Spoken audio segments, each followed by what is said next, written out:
കാസർഗോഡ് ജില്ലയിലെ നീലേശ്വരം പുതുക്കൈ ശ്രീ മുച്ചിലോട്ട് ഭഗവതി ക്ഷേത്രം പെരിങ്കളിയാട്ട മഹോത്സവ നിറവിൽ ഫെബ്രുവരി 8 മുതൽ 11 വരെയാണ് പെരിങ്കളിയാട്ടം.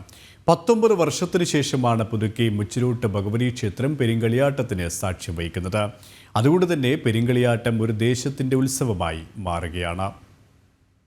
അനവധി തെയ്യങ്ങളുടെ ആചാരപരമായ കെട്ടിയാട്ടമാണ് പെരിങ്കളിയാട്ടത്തിന്റെ സവിശേഷത. പെരിങ്കളിയാട്ടത്തിന്റെ ഭാഗമായി ആചാര്യസ്ഥാനീയനായ 80 വർഷം പിന്നിടുന്ന അരക്കച്ചാൽ അമ്പുക്കോമരത്തെ മറ്റന്നാൾ ആദരിക്കും.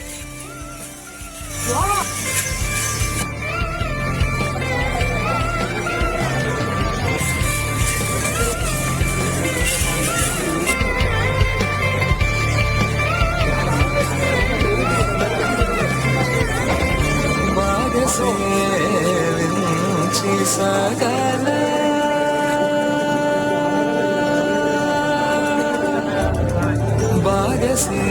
ഭാഗസേവിഞ്ചി സകല ഭാഗസേവിഞ്ചി സകല